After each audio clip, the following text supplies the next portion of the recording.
just say that I don't know how you've got the guts to come to this city after you have been being interviewed and doing columns for the Sun newspaper, after the way we as a city were abused, and after the way we as a city, the Hillsborough victims, were abused by that paper. And you. Keir Starmer just faced a major embarrassment in Liverpool, and honestly, his political future might never recover from it. Imagine this. Starmer walks into a crowd, probably expecting cheers and support. Instead, he's met with a storm of backlash so intense, it turns him into the punchline of his own campaign. So what really happened? And how did Starmer end up becoming the laughingstock of Liverpool? Let's just say, if you normally find politics dull, this moment is about to change that forever. What unfolded next was so shocking, it'll leave your jaw on the floor. To support, and all you've done is feed into the Tory ideology of not supporting strikes, of carrying on with the privatisation of our health service. You're doing everything to feed into a Tory victory, because we may as well have a Tory if we have a person like you. Well, Britain stands at a crossroads, and Keir Starmer's Labour government is faltering under the weight of its own failures as Trump's tariffs loom large. Today, the UK faces a 10% tariff on goods entering the US, Trump's baseline levy, though he paused the steeper reciprocal tariffs on April 9th, sparing Britain from further escalation for 90 days. China bears a 125% tariff, but Starmer calls this 10% a huge challenge, clinging to his no tax hike pledge while markets slide and Reeves scrambles for answers.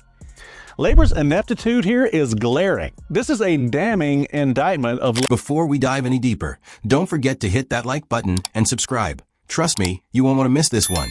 Keir Starmer's recent disaster in Liverpool wasn't just a rough patch. It was a full-blown public meltdown.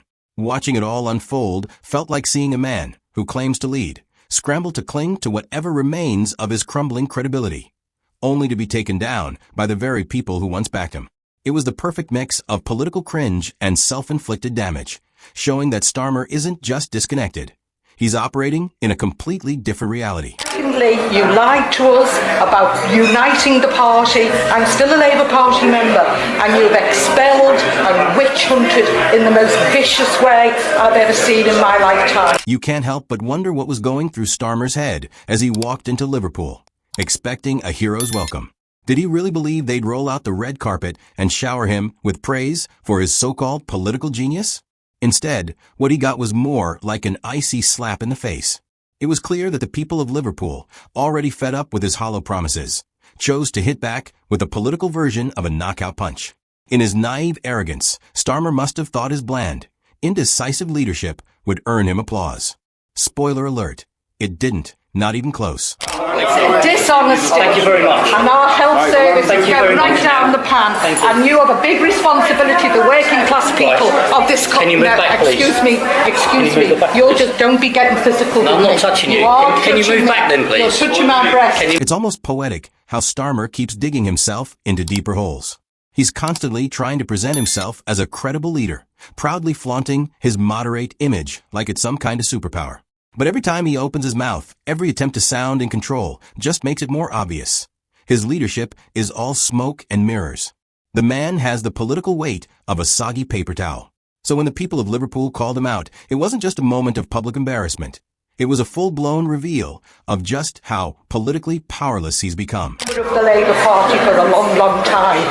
You have absolutely said you had 10 pledges, you were going to carry on the Corbyn legacy, and ever since you've done nothing but distance yourself from the ideas which tens of thousands of people joined the Labour Party. Starmer has this strange tendency to say whatever it is in a way that sounds like it is just another promise, another speech, another oath, and then nothing.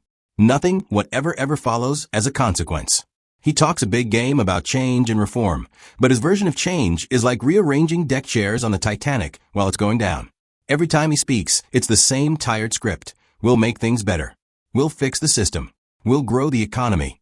Nice words, Keir, but then what? Right, nothing happens. He just keeps plodding around with his poorly thought-out leadership exercise. But Liverpool was not going to let that happen. And who can blame them? They have already seen this film, and, in all fairness, was it not worth making a sequel out of the first one? The funniest part of the whole fiasco, though, was how completely out of his class Starmer was, when finally he did face some actual pushback. So used to cruising along on boilerplate rhetoric, as he has gotten, that when actual questions began to pound on him, he just froze up. Speechless, utterly shell-shocked, no answers, just a guy flummoxed stiff, like a deer in the headlights. And what does Starmer do about it? Nothing. He stumbles, stutters, and slurs like a man who has yet to learn to tie his own political shoelaces. His whole political life is an autobiography of self-destruction penned for him, pretending to be one of the people. But harsh reality? Reality bulldozed through all of that like a wrecking ball. It doesn't really matter. Basically, it doesn't matter whether they got documents or not, because that's a value judgment anyway. So basically this scheme is we can send some migrants back to France as long as they send us the same number back to Britain. Keir Starmer wants to be everything to everyone, but people aren't buying it.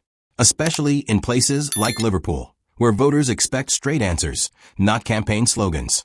His line, "We'll sort it out later," might work in videos, but when real issues come up, he freezes.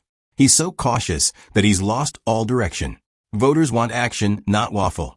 When challenged on green pledges, he dodges. No clarity. No conviction. He talks about unity, but all he unites is confusion. His party split. His policies unclear. His strategy? Sit on the fence and hope no one notices. His pitch? "I'm not Trump." That's not leadership, it's branding without backbone. Starmer struggles when it's not scripted. Behind a podium, he recites lines. But face-to-face with voters, he folds. He avoids confrontation and dodges accountability. Look at Gaza. Protesters cry out over dead children. Starmer talks values, peace, democracy, then says nothing.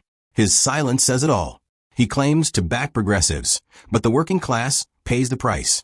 On the EU, he flipped from pushing a second referendum to flattering Brussels. Meanwhile, at home, the NHS, housing, and living costs are ignored. So who's he working for? It doesn't feel like everyday Brits. He courts EU elites, but goes quiet on disability support and housing. People see the disconnect. On immigration, it's more of the same. He backs open-door policies without plans to deal with pressure on housing or the NHS. Border control? Vague talk about processing migrants. No clarity on what comes after. Others offer firm solutions. Starmer offers theory. Tax? He wants to go after the rich, but what about the rest? No relief for working people. Just more weight on the shoulders of those already struggling. His focus feels global, not local.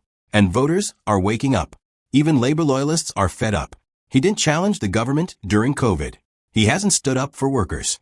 He talks about a vision, but no one knows what it is. He refuses to commit, and it's costing him. He tries to please everyone, and pleases no one. Challenge him, and he hides behind slogans. From pub evictions to town hall confrontations, the pattern is clear. Starmer folds under pressure. He's not leading, he's drifting. Afraid to offend. Afraid to decide. Absent when it matters.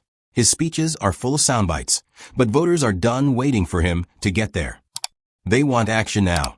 And Starmer? He's not that guy.